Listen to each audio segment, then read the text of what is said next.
up 3 times. All 3 of your sons some crackheads and everything else. And he's abusive too. You did a terrible job. And it's because of the man that he saw raised in his house. He didn't have no example. Not a single example. And that sucks for him. Good luck to y'all though. You coming and moving your shit out of my house. You ain't got a pot to piss in or a window to throw it out of. And it's generational. Y'all are some losers. Get the off my property now. Oh my. I don't even curse like that, but what? She went off on a mama. She went off on everybody. Everybody getting it. So by the title, by the thumbnail and the intro, y'all see what today's video is about.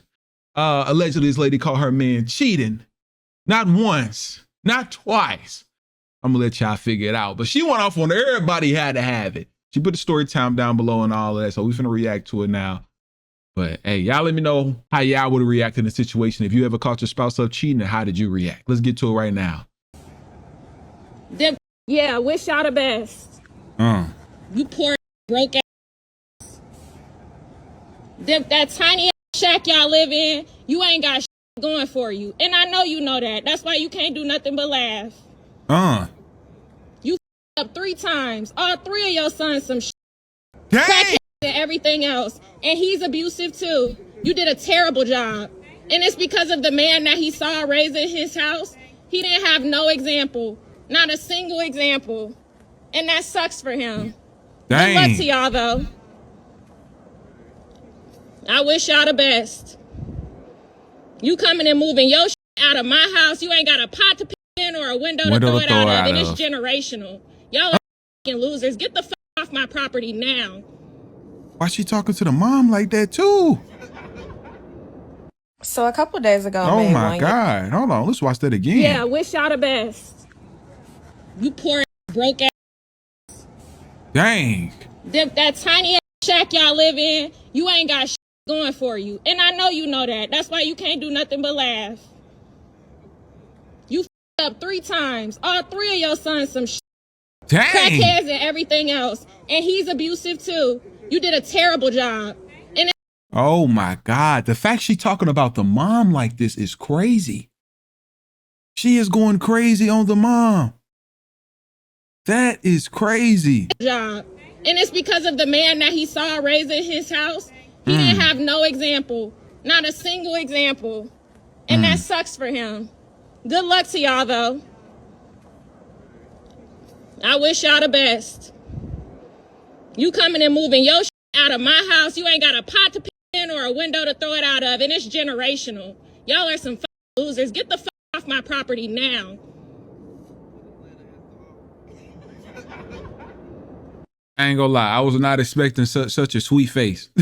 I was not expecting such a sweet face. She seemed like, she seemed like she don't got that pack-a-punch in her, if you know what I'm saying. Like, she looks so innocent.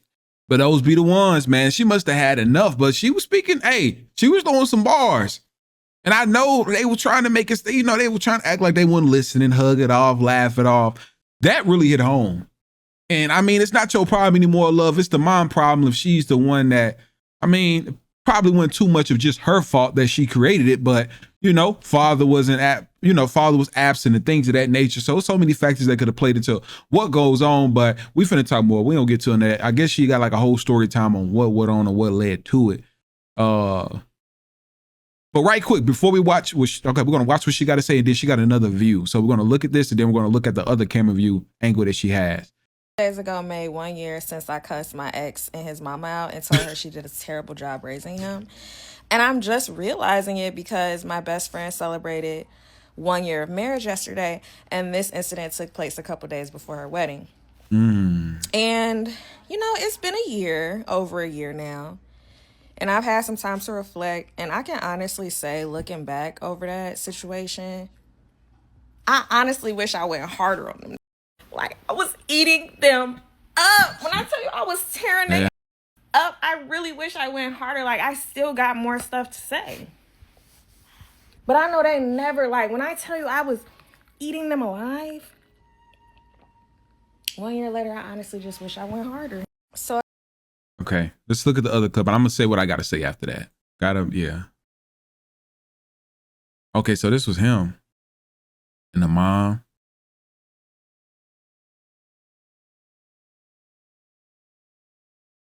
So it looked like the mom trying to get him to come on. Like, come on. So they both, I guess he was antagonizing her or whatever it is. Okay, y'all, story time, because this is Okay, so okay, she got the story time now. Now, yeah, I know. I meant to say about the last thing.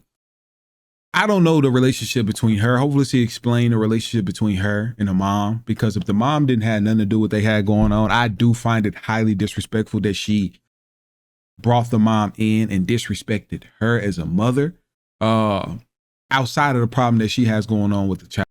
You get what I'm saying? Like her, you know, her son and the girl, because if the mother has never caused any problems or trauma or aided or enabled the son to be a particular way towards her, then I feel that the mother just caught it straight. If me, I'm single, but if me and a woman I was dating get into it, I'm not finna go off on her father.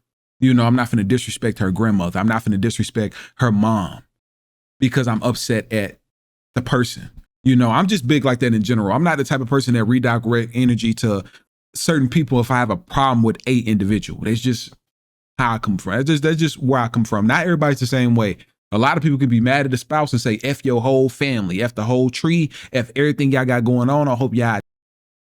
That's unfortunate, but that's a lot of situations that people talk about and people be in when it comes to family feud. You know what I'm saying? Or couples feud.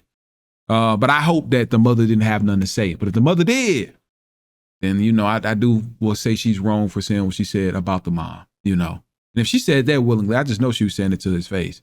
One of the rare instances where I actually have time today. Like, I'm story gonna time. just We give get y'all a long story short. Okay, but first things first, let me make something very clear, because I'm seeing a lot of y'all popping it in the comments like, oh, well, you let a bum move into your house, and this why you don't let men move into your house, and this, that, and the third. First of all, I own my townhouse by myself, nobody else in Atlanta. And when I met him, he had his own apartment. Atlanta again, man. Atlanta. I told y'all want to win that $1,000. Y'all better do what I told y'all. I find every video I did in the past couple years that had to do in Atlanta and make a collage, and I'll give you $1,000.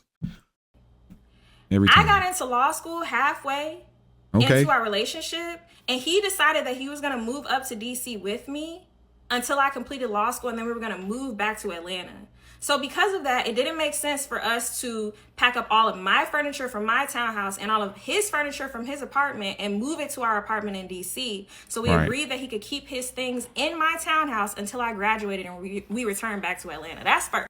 So basically what y'all saw transpiring was me graciously allowing him to come and retrieve his things, schedule a time to retrieve his things, get a U-Haul to retrieve his things. Okay. Even though he was literally making my life a living there every day for the 3 months leading up to that particular day. So yeah, given the fact that his name is not on the deed of my house, we never had a leasing agreement, he ain't paying no bills at my house, I really could have just put all his stuff out when I felt like it and told him come get it when you can. But I was nice enough to let him come pull up with a U-Haul and move it out of my garage. But that's first things first. So now that we got that out of the way, basically one afternoon in September, I'm on the phone with my little brother and we're having like a conversation. We have real deep introspective conversations. Like that's just he and I. Right. And my ex, we'll call him Kevin. Kevin interjects, which wasn't like out of the ordinary, but him interjecting, like I got off the phone with my little brother and then we continued basically having a conversation after I hung up, and the conversation turned into disagreement, which turned into argument, which turned into... So honestly, I'd be lying if I said I remember exactly what it was that we were even arguing about. But like, it was something I think political. It was very minor. Like we had worse disagreements and arguments, honestly, in my opinion, before. But this one, like, it started on Monday, and I remember because I only had one class on Monday, but it spilled into this following Tuesday, and Tuesday was always like my super long days. And so we argued like basically all evening and all night of Monday, and then it spilled into the following morning on Tuesday. I go to class on Tuesday, and when I get back home from class, he has like the dolly of the apartment, and he's moving stuff out of the apartment as I'm walking back into the apartment from class. I walk back into the apartment, all of his stuff is packed up. Pretty much almost all gone out of the apartment, actually. Like, he had been moving. I think I started class like first thing in the morning, and I didn't get home until maybe like 4:30. So he had been moving from the time that I went to class to the time that I got back from class. So I get back and I'm distraught, like devastated, like, whoa, what the heck? Because definitely, like I just said, we had worse disagreements, worse arguments, and it definitely didn't feel like it warranted like packing up all your stuff and leaving, for sure. So even though I was sad, I was also a little suspicious because I'm like, I mean, really not about to like explode like this and pack up and leave a apartment where his name is on the lease, where he does pay the rent, like, unless he feel like he got somewhere else to go. So I'm like, yeah, he either got a or he really just that done, like that ready to be out of the relationship. And either way it goes, like, I'm not about to fight you on that. If it's another, go be with her. If you're ready to be out the relationship, be gone. One other thing to add to this is that I told y'all that this disagreement, this argument, this stuff started on Monday. His birthday was the following Friday. So just keep that in mind. So yeah, he's gone. He leaves on Tuesday. Wednesday night, I do call him just to check and make sure that he's safe because neither one of us are from DC. So I knew it wasn't like he could like pack up all his stuff and go to family's house. Like, he didn't really have any best friends here. And so I'm just checking to make sure you good, because I didn't like reach out to him or anything else like that. I didn't beg him. I'm not blowing up your phone, like trying to get you to come back, none of that. So I reached out to make sure he was safe. But then I was also reaching out like, so do this mean we ain't got to do nothing for your birthday? Or because honestly, like, for his previous 2 birthdays, I started planning like months in advance. I kind of had an idea of what I wanted to do. I knew what I wanted to get him, like type stuff. For whatever reason, I hadn't done any planning yet. Like, I think I was partially just super busy with school, but like, I didn't have any plans. And so by Wednesday, I'm like, well, he acting funny. If I ain't got to plan no birthday, nothing, that's going to be better for me because that just frees up some time. So I'm checking to make sure, like, are we still, we finna be celebrating your birthday or not? Right. So he sends back this dramatic voice note, like, and I do mean dramatic. And basically saying, like, he can't be around me right now. Like, this argument this time just did something different for him. And he just looks at me differently and, like, all of this stuff. And so I'm like, okay, cool. So yeah, Friday rolls around, which is his birthday, and I sent him like a little HR text. It had a little bit of heartfelt in there too, but like just on some happy birthday. I hope you enjoy your day despite everything that's going on. Woo-de-woo. So Saturday rolls around, and we have this cookout every year at school. And so like I told my friends, I can go to the cookout with y'all. Like, I'm not celebrating his birthday this weekend. So honestly, I was glad that the cookout was happening because it was just an opportunity for me to really like keep my mind off of what's going on. Right. So lo and behold, Saturday afternoon, as I'm at the cookout, he texts me at like 1 or 2-ish, I think. And it's like, hey, yesterday didn't feel right without you. Yesterday being his birthday. I'm going to come home on Monday and we're going to try to figure this out. But I don't want to talk about any of this until we see a couples therapist. Okay. So that's not too bad. I was going to say, I ain't going to lie, shorty. He was just trying to spend the day with another girl that ain't gonna get my headache. That's where my mind was at. But I mean, that seems somewhat logical. Like, that seemed more mature because he's probably feel like he don't feel like he being heard. You know what I'm saying? Like, you probably don't feel like you being heard. I could tell by how she is right now. She seemed like it's, hey, if it ain't making sense to her, she ain't listening. You know? And yeah. But that was pretty mature of him to say, you know. Confused. We don't have a couples therapist, which means we would have to find a couples therapist. You're going to come home on Monday. We got to find a couples therapist. And we can't have a conversation until we find the couples therapist, get into a session with the couples therapist, like establish the relationship, and then debrief her on what's going on. That is like, a lot. What? That's a lot. So I honestly really didn't know what to say because my instinct was like, you're not coming back, baby. Like, when you gone, you gotta stay gone. You gotta stay out. Ain't no in and out. It's no in and out. But again, his name was also on the lease, and he also paid rent at the apartment, so that wasn't necessarily an option. So I'm like, okay, whatever. But I didn't respond immediately. Like, I let it sit, and that was partially me being petty. It was partially, again, me not knowing what to say. But y'all, why did he emphasize the message? He emphasized the message like 4 hours later because I didn't respond, like trying to compel me to respond, which irritated me even more. So I think I let it sit for maybe like 4 or 5 more hours. I don't think I responded until like 10 o'clock that night. Dang. So obviously I'm like, okay, whatever. But I already decided in my head, well, if we're not talking about this situation, we're not talking about anything at all. And I can go in the house and we just be silent treatment. You don't have to say anything to me. And I'm gone most of the days for school anyway. So it is what it is. So he comes back on that Monday. That's too much, man. That is too much, y'all. That silent treatment stuff is like, mental, emotional, like, man, that can be a lot. Like, honestly, it could be a form of it. And again, I don't have anything to say. You talking about we not talking about this situation, I literally have nothing to say. So it was like silent treatment for the first maybe 24, 48 hours. Like we didn't say anything. And then maybe that following Tuesday, when I got home from school, he was like, oh, I found a list of therapists. Like, do you want to go through this list and see which one you want to go with? Now, I have my own individual thoughts about boyfriend and girlfriends being in couples therapy, but because he and I had already done premarital counseling, because we did genuinely think we were going to get married, because we had already done premarital counseling, I'm like, we've done a form of therapy before, so I'm not necessarily against it, and especially considering the fact that, like, we live in this apartment together. Sure, right. Why not?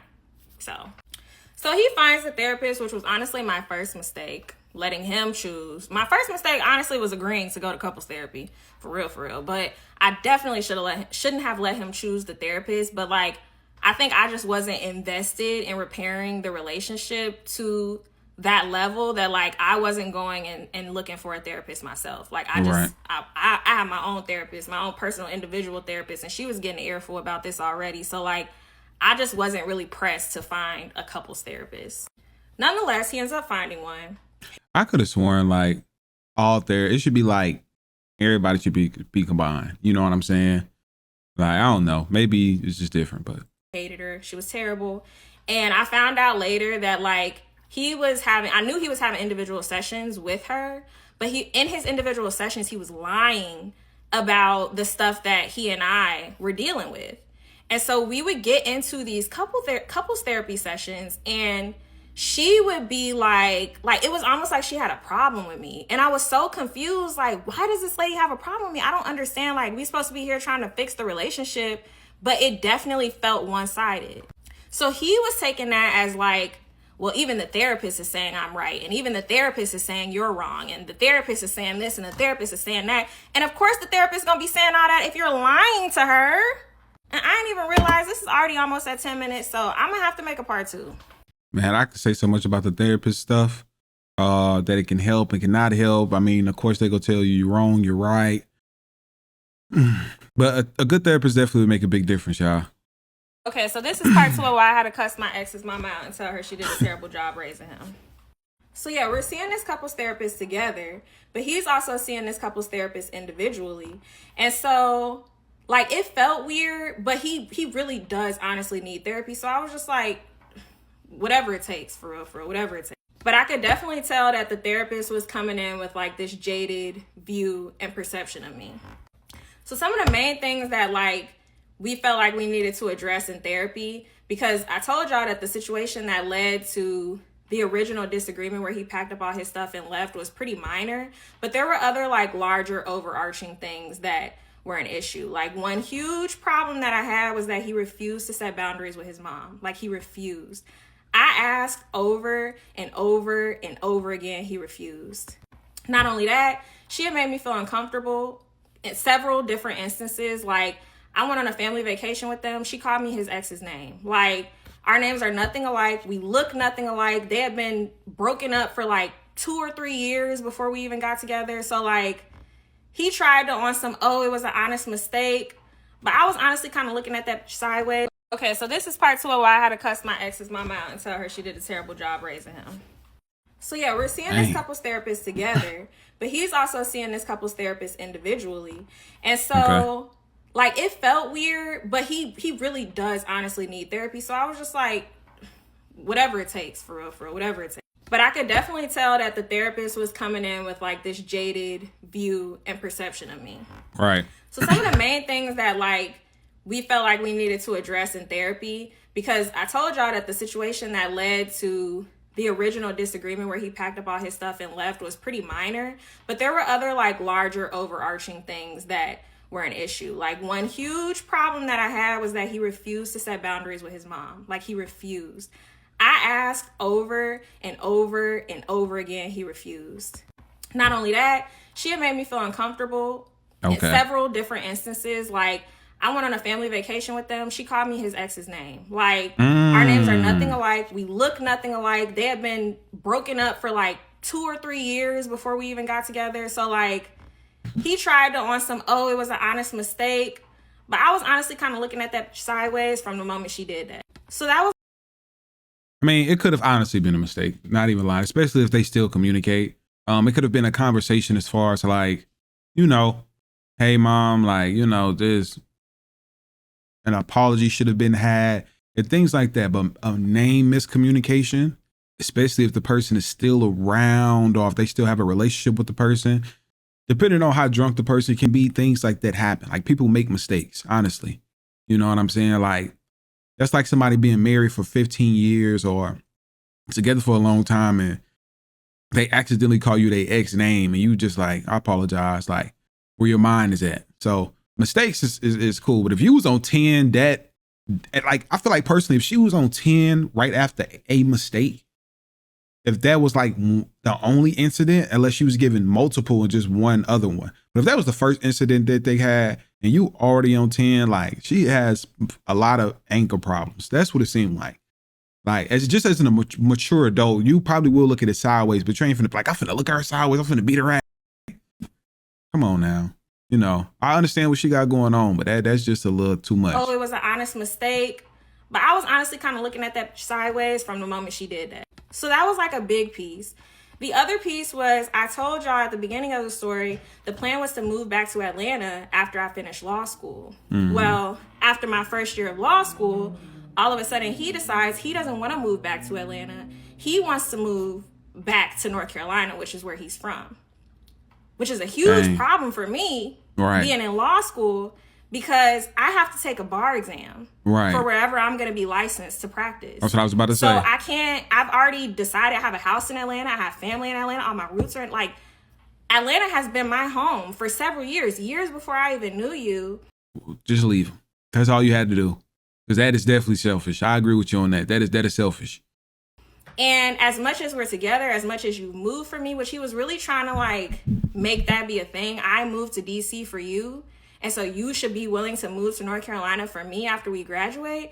And that just was not like, it wasn't gelling with me. I wasn't going. So yeah, it might have been different. And that could have been a strategic plan on his end too. Because I'm positive you communicated that beforehand what your plans was and he wanted to change it to give you a manipulative response. If we were engaged or married, but even then it's a huge might.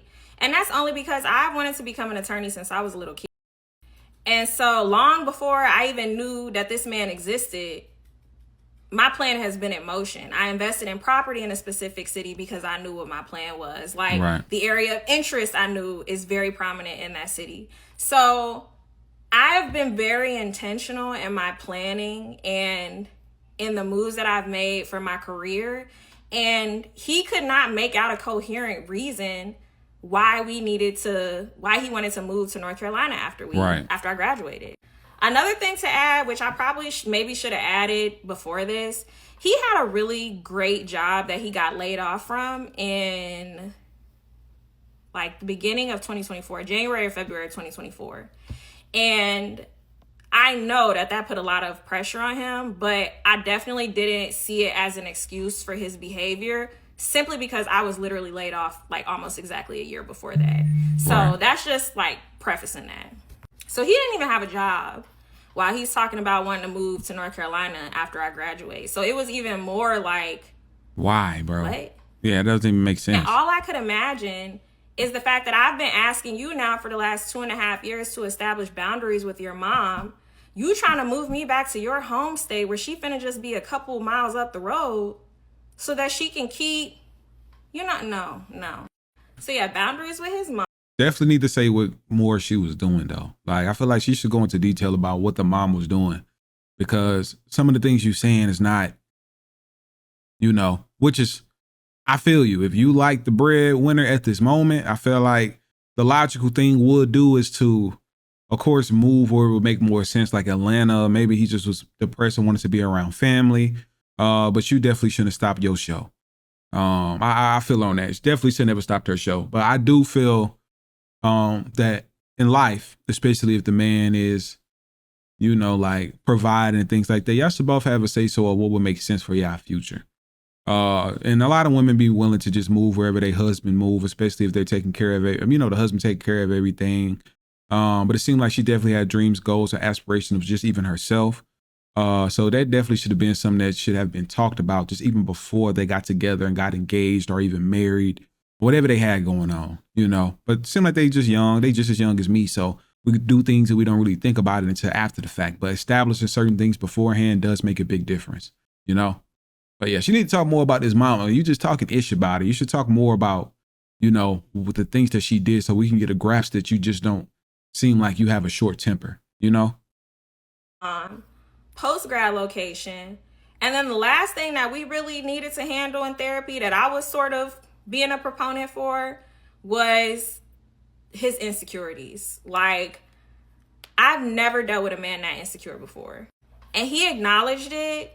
But I think I made like a lot of excuses, even when I did kind of start seeing red flags. Because like I said, the relationship was fine for the most part. But there were like little things where I was like, in hindsight, I should have paid a little bit more attention.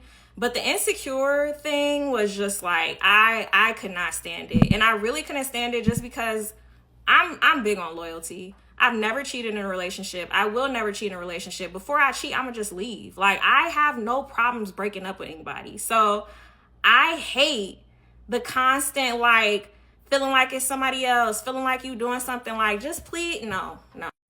Anyway, I'm gonna try to make this go faster. We're seeing a therapist. We're now into like October. And even though we're seeing the therapist, it's really we're not getting anywhere, because he and I would get off the therapy calls. And because I told y'all, like, it felt like she was being weird towards me, we get off the therapy calls and then just like keep arguing. So for my whole entire fall semester last year, I was arguing with this man like pretty much every day. Like there were several times a day where I hadn't even been to sleep because we were up arguing literally all night, like all night. No naps, no nothing, just arguing. Arguing with someone who's going to law school, man, she got time, bro. Don't even do it. She got time. And so it was a very miserable experience. It was very miserable. And by the time October rolled around, I originally wasn't going to go to my school's homecoming, but I decided to because all of my best friends were going. And I'm like, I just need a break. I need a break from all this stuff that I'm dealing with. Like, I just need a break. So I go to homecoming, but of course he has a problem with that because insecure. Yeah. And so to try to alleviate that, I'm like, well, come with me. Like, you know what I mean? All you got to do is get the plane ticket. I have my townhouse there, so we'll stay there. And you can just come and feel comfortable. Like, maybe this is something that we need. Let's go together. He ain't want to go. I'm not about to. That's fine. I really ain't want him to come to begin with. I was just offering, trying to like, I still, we trying to make it work, whatever, blah, blah, blah. So he didn't want to go, and he's pointing to the fact that like he's laid off from his job, so he doesn't have income. So like it just doesn't make sense for him to go to homecoming right now. So I was like, okay, that's real, that's fair, agreed, responsible. But why then, like 2 weeks later, does he turn around and tell me now he's going to his school's homecoming? So I'm like, what happened to you not having the funds to go to my homecoming? Because all you would have to pay for to go to my homecoming is the flight, given the fact that we have a place to stay. But if you're going with your friends, you got to pay for your flight. You got to pay for a hotel. You got to pay for food and all your stuff down. Like, you would have to pay for that in Atlanta too, but it's definitely going to cost you more to go to your own homecoming versus mine. Right. So yeah, he went from he not doing no homecomings this year to all of a sudden they doing their biggest and baddest going to his homecoming this year. So I had the same feeling I had when he packed up all his stuff and left the apartment. So I went through that phone. I went through the phone, y'all. And one thing about me, I'm not going through nobody's phone unless I know I'm done. Like, I don't go through phones. That's just not me. But I can tell when somebody playing in my face, and I just really had a strong feeling this nigga was playing in my face. Sure enough, you know they say you always gonna find what you're looking for. Not only did I find what I was looking for, I got more than I bargained for, because I find out this man literally slept with somebody on his birthday. I told ya. I told ya. I told ya. That boy real smooth. I called it.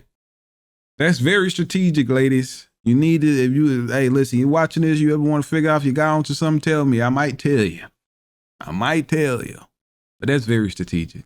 On that Friday, he slept. That man takes you the day after and was like, yeah, I thought about it. That guilt. Turned out, this man literally slept with somebody on his birthday.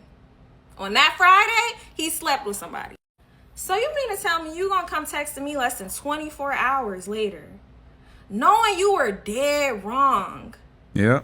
Talking about yesterday didn't feel the same without you. You want to come back. You want to get a couples therapist. This, that, and the third. All of that. And you knew you was knee deep in another hoe. So yeah, that's when it went from me being like, this is a...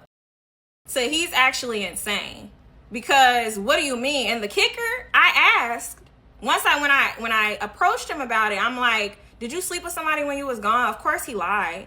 So I'm like, well, who is so-and-so? And said her name. He like, so you went through my phone. I thought you didn't go through phones. Don't me off. So I'm like, this man said, I thought you didn't go through phones. The nerve. If he ain't had nothing else, he had the audacity to say that. Did you at least protect yourself? Protect me? Nope. So again, I'm knowing at this point for sure, like, it's over with, because it's beyond me feeling disrespected and you putting my health in jeopardy. Like, at this point, I'm repulsed by you. And so it's really no coming back once I start feeling like you're repulsive. But I knew that our lease didn't end until June. And so it's October at this point. I'm trying to plot, like, am I going to wait it out and wait until June when, like, we can just make the clean break and it be what it is? Like, it's a 2-bedroom apartment, so if we just turn into roommates, whatever. Or am I going to pay this $9,000 to break this lease? So at this point, I'm checked out. Like I said, I'm plotting. But we're still kind of going through the motions of the couples therapist. We still arguing. This is even until October. And I ended up deciding, like, I'm just gonna start playing with this. Like, you done cheated on me. It's on the floor. Anything goes. Yeah, so the morning after I find out this information, right, I pack a bag, and I ain't say nothing. I ain't tell him where I was going. I just pack my bag and leave. Ooh. I didn't even make it out the door good. Why would this man text me as soon as I left and said, I want to establish a boundary that wherever you're going after this, it can't be to another man's house? Y'all gonna have to come back for part 3. I swear this is gonna be the last part. But this is really where this just truly lost his mind. Yeah, he definitely lost his mind. That boy tried to establish boundaries now, boy. Okay, this is right, part 3 and the last final part of why I had to cuss my ex's mama out and tell her she did a terrible job raising him. So yeah, he like, I want to establish a boundary that wherever you're heading right now, it can't be to another man's house. The only man's house that it can be is so-and-so. And he lists my gay friend from law school. So I guess he felt like if it's going to be a man, the only man that it could be is a gay man, so that he could assure himself that I wasn't getting ready to cheat on him. I had to politely tell him, first of all, Mr. Doofus, that's not how boundaries work. You establish a boundary for yourself. You don't establish boundaries for me.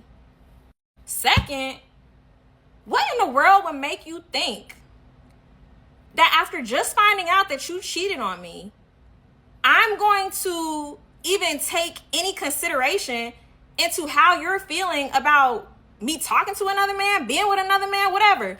The wild part is I wasn't even going to another man's house. I went to a hotel. I wanted him out of my face. I'm telling y'all, I was disgusted. Literally sick to my stomach. Right. Like, so yeah, the whole time I was in that hotel, I actually was planning. I was budgeting. I was looking for apartments. And I was plotting my escape route. And I'd already decided in my head, like, we're just going to have to take this L, pay this $9,000 to break this lease. Like, it's fine. I don't want to do this anymore. I really don't. So I'm ready to end it all. Like, definitely wanting to end it all. But I was like, you know what? This can't be in vain. I got to have a little bit of fun with this shit. So when I get back home from the hotel, I can tell that he's, anxious and concerned that I got my lick back. Right. So I had to make it worse. And I was like, honestly, in the time that I was gone, I've just been thinking, like, if we're going to work this out, if we're going to be together, if we're going to get married, I don't know if I can continue this relationship knowing that, like, you were with somebody else and you're the only person that I'm going to be with for the rest of my life. Like, I want a hall pass for homecoming. Yes, I need a hall pass. I need to get my issue off. She honestly, I don't even think she really wanted to do it. She just was him off at this point. You know what I mean? Like, I think that's what's fair. So if that's cool with you, can we write out a list of boundaries of what's allowed with this hall pass? Y'all, you would have thought I punched this man's kitten in the face. When I tell you, he broke down crying. I didn't even know how to, crying, boo-hoo crying. He like, a hall pass. You've never been the type of person to be able to have sex with somebody with no feelings. Like, now you're saying you want a hall pass. Like, it was bad. It was bad. I had to stop myself from laughing because, like, I don't have anything against men crying. Like, I think men should express their emotions just like anybody else. But why the hell are you sitting up in my face crying because I just asked you for a hall pass when you know you just cheated on me last month? Be for real. So I done stuck the knife in. Now I'm finna start twisting it. I'm like, yeah, Dang. So for the boundaries, what all do you think should be allowed? Can we kiss? Can we, I was like, yeah, so I'm going down this list of, imaginary she was being boundaries toxic, too. I knew she was toxic. And again, knowing full well, I don't want no hall pass. I don't even want to sleep with nobody else. It ain't nobody else that I'm even interested in. I just literally, because I know that I'm not finna cheat back, I got to do something. And also, I should add, I offered him one too. I said, you can go do you at your homecoming. Like, you already, and I'm saying I'm about to. So, you know what I mean? Like, every man for himself during homecoming. We'll come back and act like nothing ever happened. So first he agreed to the hall pass. Then, a couple days later, he came back and he's like, I'm just really not comfortable with this. And I don't understand how you can even suggest something like this. Like, This is just, wow. Like, he just was so taken aback that I suggested this hall pass. So his homecoming comes up first. He goes, but of course, again, the hall pass is now off the table. Right. So he goes to his homecoming. He's over communicating, texting, calling, all of the things. I'm sure trying to set the tone for how he wanted me to act at mine, which was a week or two later. So I get to mine. Now, mind you, even in between this, while we going to homecomings, while we still we trying to work it out, we're still arguing. We're still arguing almost daily. And so I was really looking forward to my homecoming, especially being with my girls, my best friends, all my friends from school, just seeing everybody. Homecoming really is just a rejuvenating experience. So I was very excited for it. Get to homecoming. I'm still texting him. I'm FaceTiming him at night. I'm still communicating, giving him more than what he deserved, to be completely honest. But I am still doing that.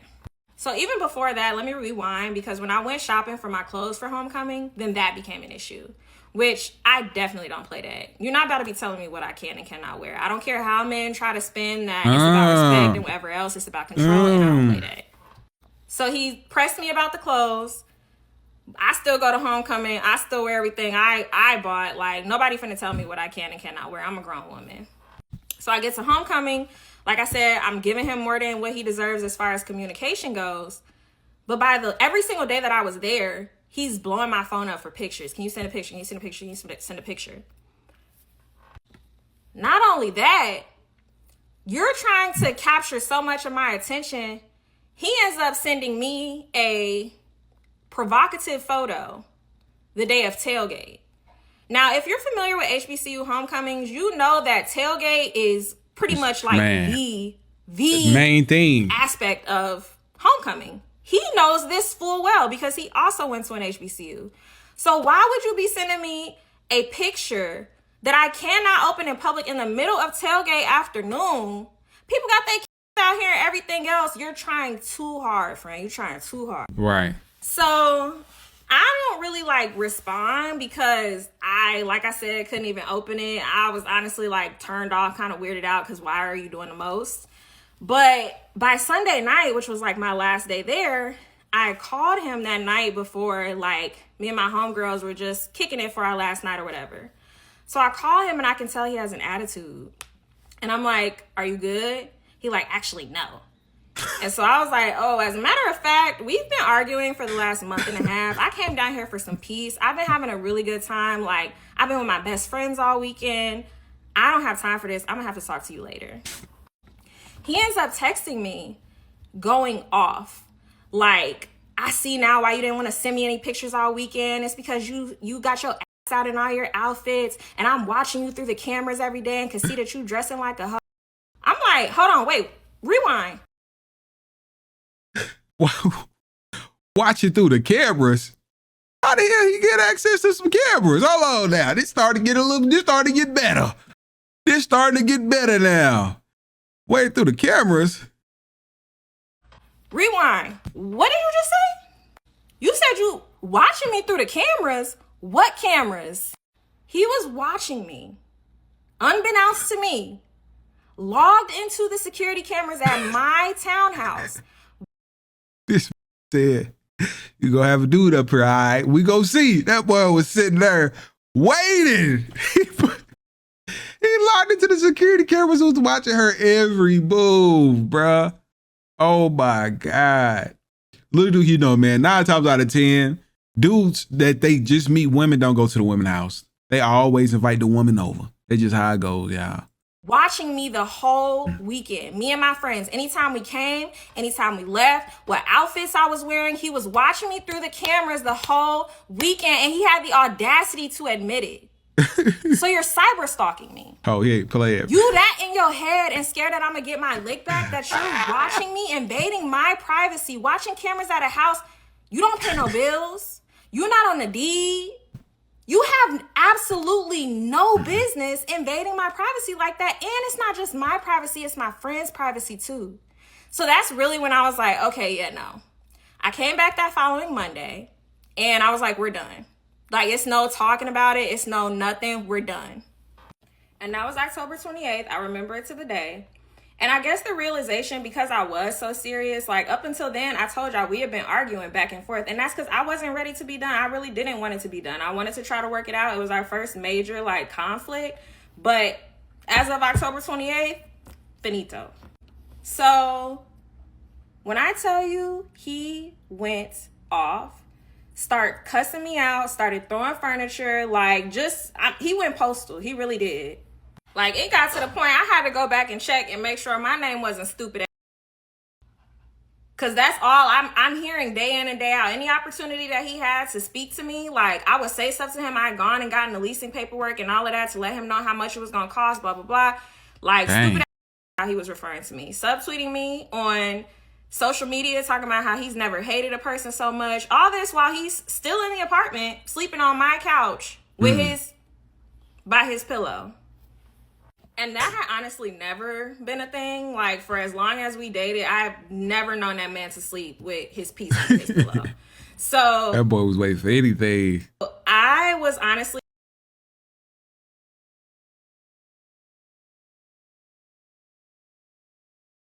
okay, this is stupid thing. Like, for as long as we dated, I've never known that man to sleep with his piece under his pillow.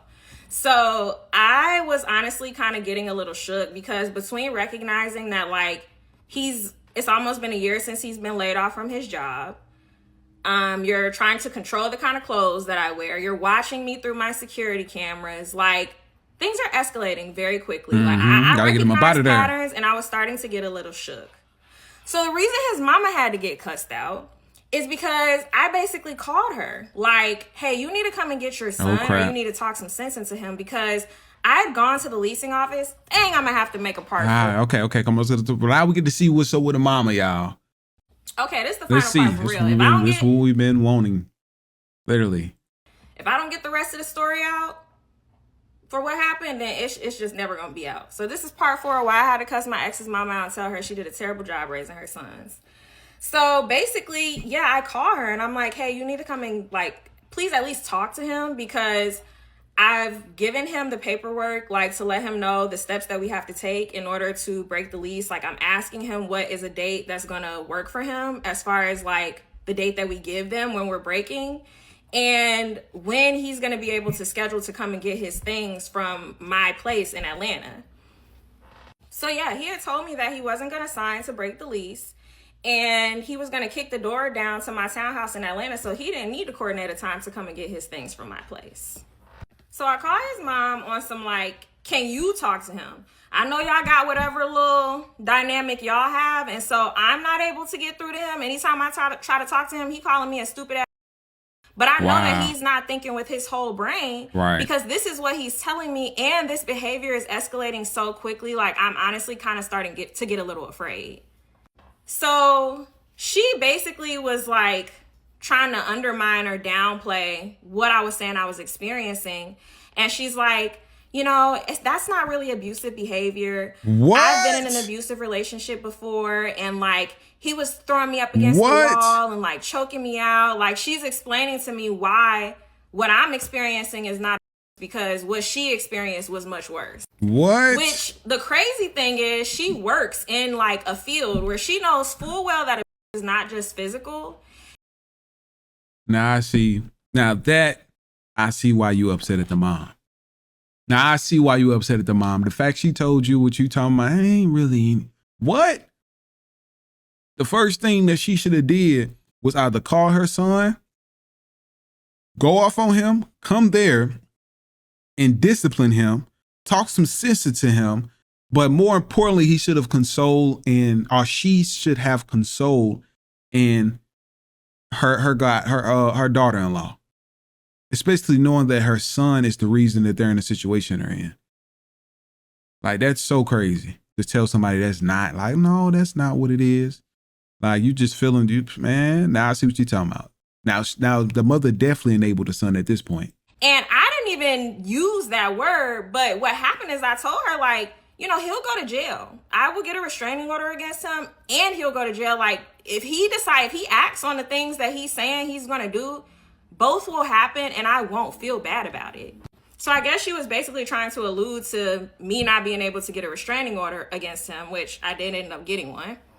But yeah, like, I get that's your son, but I was really coming to her on some, like, I don't want to be with him anymore. Like, I don't think we need to be together anymore. Like, it's quite literally, I want to focus on school, and I have to be here. I have to be in this apartment. I'm in law school here. We're getting ready to go into finals in the next couple of weeks. And for him, it's nowhere near the same dynamic because he was still laid off. And even when he did have a job, he worked from home full time. So like, there was absolutely no reason for him to be in the apartment and in DC still. Like, he could have left. I couldn't have left. If I wasn't in school, I definitely would have gone home. I definitely would have went to Atlanta, at least just to get away for a little while. Right. But he was just spending all of his time in the apartment, cussing me out on my couch, smoking, like, you know what I mean? Just being watching miserable. TV, playing Xbox. He just going on about his life, and it's like, He wanted, that's what he wanted. That's exactly what he wanted. bro, leave. He wanted to make you feel uncomfortable.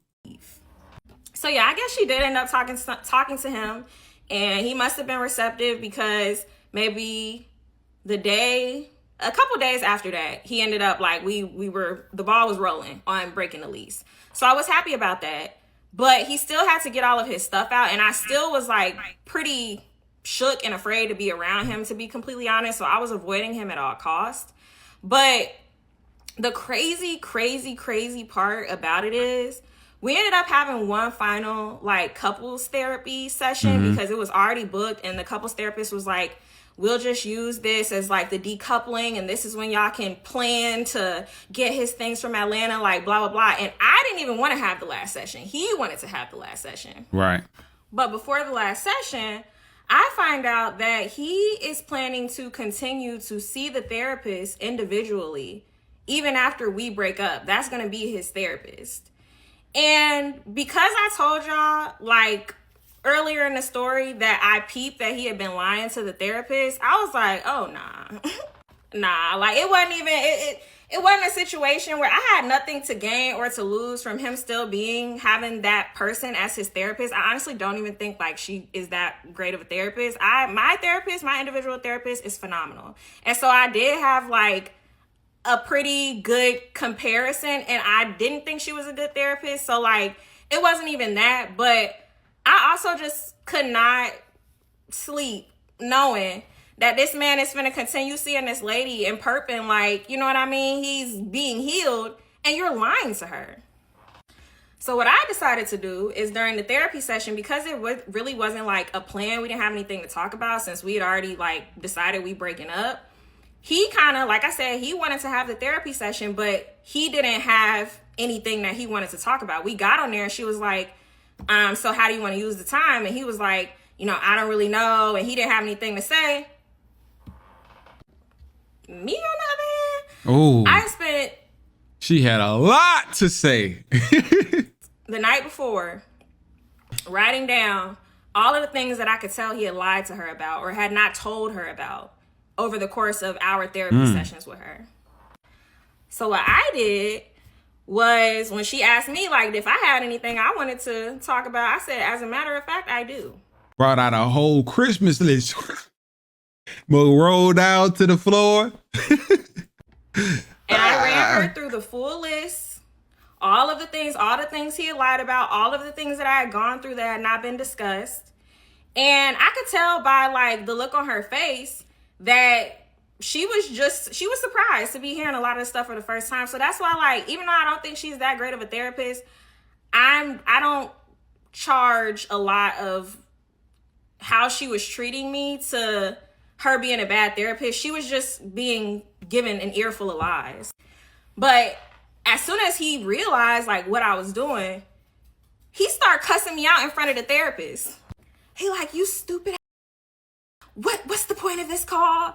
And like going off, and the therapist is trying to referee, like, you know, okay, let's not use that kind of language, like, you know. And she was like, I asked how you wanted to use the time. You didn't really have like any thoughts. This is how she says she wants to use the time. Y'all do have like the full hour, so you know, she kind of got the floor, baby.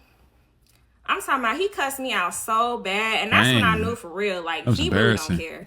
You cussing me out in front of your therapist, and she's supposed to be your individual therapist. Like, when you're done with all of this, not only did he cuss me out, he was so upset and with me. And he on the call like, yeah, now I'm being abusive. Now I'm being abusive because you got me up. Like, he going crazy. Dang. Not only was he cussing me out, this man was so bad at regulating his emotions and everything that he had going on.